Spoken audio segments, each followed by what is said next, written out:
Good morning students, कैसे हैं आप सब? अच्छे हैं? ठीक है।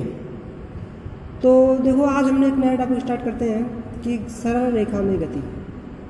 तो दोस्तों, गति जो है आप देख रहे हो, प्रत्येक वस्तु गतिमान होती है। पृथ्वी पर जो भी वस्तु स्थित है, जो इस पृथ्वी लोक में जो भी वस्तु स्थित है वो गतिमान होती है। चाहे या तो डार्कली होगी, नहीं तो इनडार्कली तो होती ही होती है। अब आप सोच रहे होंगे कि जैसे कोई वस्तु रखी है, निर्जीव है, या आप मान सकते हो पेड़ है, जैसे पेड़ खड़े हुए हैं एक जगह, तो आपका गति ये क्या गति कर रहे हैं, ये तो स्थिर है बिल्कुल। आप सोच रहे होंगे कोई वस्तु अगर निर्जीव रखी हुई है, जब तक वो चले ना तब तक क्या कैसी होती है, वो क्या आप सोच रहे हो स्थिर है। तो हालांकि आपकी नज़रों में स्थिर है, यदि आप उस समय उसी जगह पर उसी तल में है स्थित जिस तल में वो वस्तु रखी हुई है।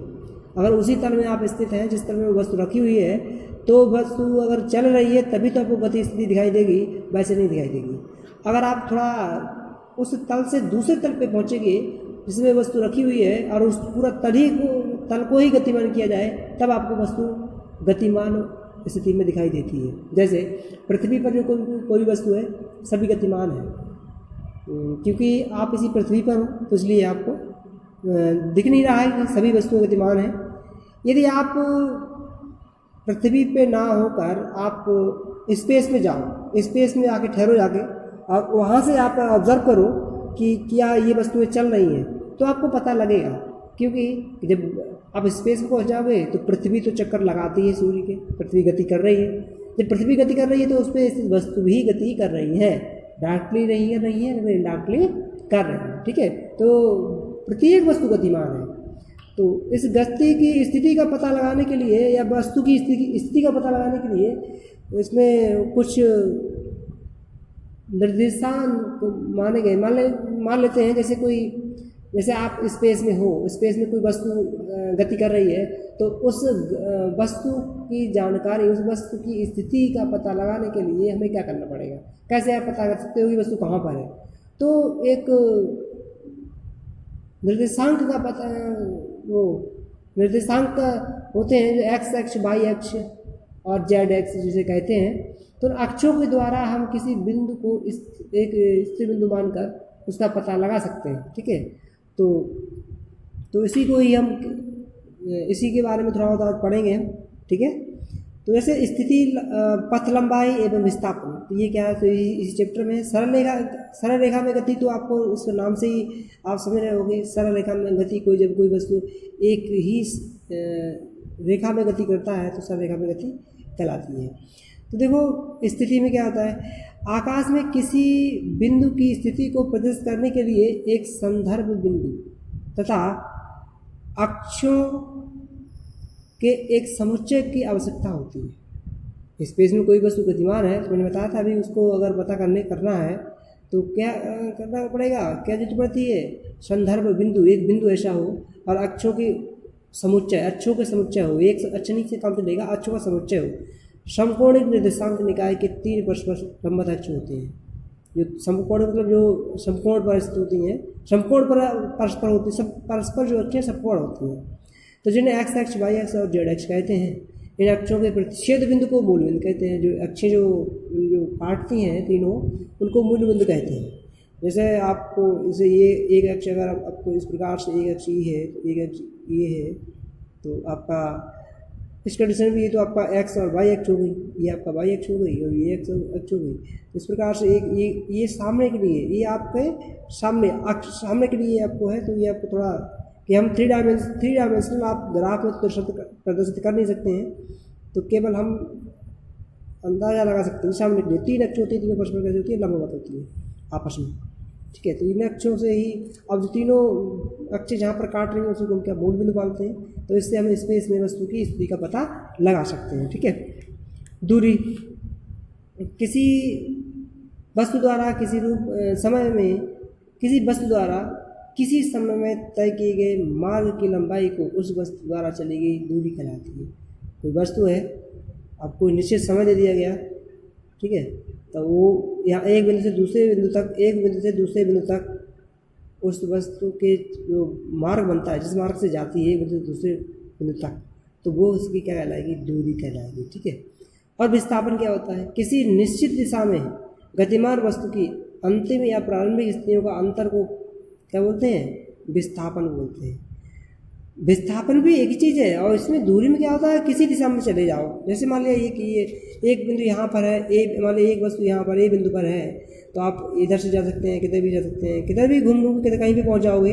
लेकिन आपका क्या है, ये आप जो तय करके आए, जो मार्ग बना कर आए हो, ये क्या कहलाएगी, दूरी कहलाएगी। लेकिन अगर आपने ए बिंदु से और बी बिंदु के बीच की जो निश्चित दूरी, एक निश्चित दिशा में जाने पर, एक यहाँ पर ए बिंदु है, यहाँ पर बी बिंदु है, तो उनके बीच का जो अंतर होता है, बीच में जो सबसे अंतर होता है, इसी को क्या बोलते हैं, विस्थापन बोलते हैं। विस्थापन सदिश राशि से दिशा की पड़ती है, किसी निश्चित दिशा में कंडीशन आती है। तो दूरी और विस्थापन में ये अंतर होता है। दूरी मतलब जो आपने जो मार्ग बनाया, जिस मार्ग से गए, वो टोटल दूरी आपकी क्या कहलाएगी, टोटल जो माप है वो दूरी कहलाएगी। और विस्थापन क्या होता है, आप ये देख लो, जैसे अब एक ए बिंदु से आप कहीं से ए बिंदु से मान लीजिए ए बिंदु है, यहाँ से जाकर घूम के वापस इसी बिंदु पर आ जा रहे हो, तो विस्थापन शून्य हो जाएगा।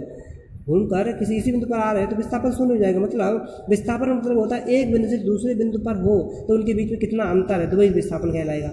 लेकिन जब एक उसी बिंदु पर दोबारा आ जाएगा तो अंतर तो होगा ही नहीं, तो विस्थापन नहीं होगा। ठीक है, तो विस्थापन नहीं होगा। तो यही है स्थितियाँ तीन, स्थिति, दूरी और विस्थापन। दूरी विस्थापन में अंतर भी पता लग गया, बता दिया मैंने आपको। ठीक है, तो आपको कुछ इसमें है वो उसके बारे में आपको बता दे रहा हूँ कि दूरी और विस्थापन में अंतर मैंने अभी समझा भी दिया। तो दूरी और विस्थापन में अंतर ये आप तैयार कर लेंगे। किसी गतिमान वस्तु द्वारा किसी समय में तय किए गए मार्ग की लंबाई को उस वस्तु द्वारा चली गई दूरी कहते हैं, बता दिया मैंने। और इसमें अंतर को विस्थापन बोलते हैं। दूरी अदिश राशि है और विस्थापन सदिश राशि है। तो ये सब ये तो नॉर्मल आप कर सकते हो, आराम से कर सकते हो। औसत वेग तथा औसत चाल, अब इसमें भी कुछ गणित फार्मूले दे रखे हैं तो इसको हम समझा दे रहे हैं इस पर किताब में ही। ठीक है, उसके बाद इसके हम न्यूमेरिकल करा देंगे। न्यूमेरिकल इसको है अच्छे करने के लिए, तो न्यूमेरिकल हम करा देंगे। तो आपकी कह रहा है औसत वेग और औसत चाल क्या है।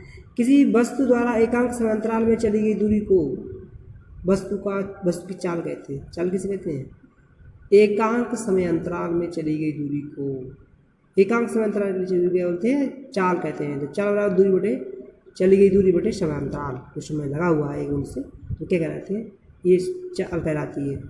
और माध्य चाल और औसत चाल, मतलब औसत चाल या माध्य चाल एक ही बात होती है। तो किसी गतिमान वस्तु द्वारा तय की गई कुल दूरी तथा कुल दूरी तय करने में लगे कुल समय का अनुपात औसत चाल कहलाती है। मतलब औसत चाल का अगर बात पूछा जाए तो जो कुल दूरी तय की है आपने और कुल जो समय लगा हुआ है, तो उनका जो अनुपात होगा वो औसत चाल कहलाएगी, जिसे हम औसत वेग बोलते हैं। ठीक है, तो हम इसे एस से रिप्रेजेंट करेंगे तो औसत चाल v बराबर एस अपॉन टी। एस दूरी कहलाएगी और टी समय कहलाएगा। ठीक है, तो ये औसत चाल औसत दूरी हो गई। तो औसत वेग क्या होता है, एकांक समय में किसी वस्तु में होने वाले विस्थापन को वस्तु का वेग कहते हैं। तो जो ही आप जैसे दूरी और विस्थापन में अंतर होता है, तो आप वही आप मान सकते हैं कि दूरी और समय में जो संबंध आएगा वो चाल कहलाएगी, लेकिन विस्थापन और समय में जो संबंध आएगा तो वेग कहलाएगा। अनुपात जो आएगा वो वेग कहलाएगा। मतलब जो वेग होता है वो आपका फिर सदिश हो जाएगा। सदिश में विस्थापन है तो ठीक है, तो इसको भी हम देखते हैं। और एक समान वेग ये तो आप नॉर्मल है कर लोगे, माध्य वेग वगैरह ये हो जाएगा। चाल और वेग में अंतर ही बता दिया क्या होता है। किसी वस्तु द्वारा एकांक समांतराल में चली गई दूरी होता है, और ये एकांक समय में जो विस्थापन हुआ है वो वेग कहलाता है। ठीक है, तो ये अंतर होता है इसमें। तत्कालिक वेग एवं चाल, तो ये भी कोई नॉर्मल, इसमें कोई डायरेक्टली कुछ वो नहीं किया गया है। इसमें आपको फार्मूला ड्राइव किया गया है, तो फार्मूले से। तो दोस्तों ज़्यादा आज इसके बारे में ना बताकर हम आपको क्या करेंगे, अब आज के लिए इतना ही कराएंगे। कल इस टॉपिक पर हम चर्चा करेंगे आगे। ठीक है, फिर उसके बाद ये कुछ डेरिवेशन वगैरह होंगी वो कराएंगे, और फिर न्यूमेरिकल भी कराएंगे इसके। ठीक है, छोटा सा चैप्टर है, बड़ा चैप्टर नहीं है, केवल गति के बारे में बताना है। तो गति से संबंधित ये न्यूमेरिकल होंगे, बाकी कुछ ज़्यादा नहीं है खास। ठीक है, थैंक यू।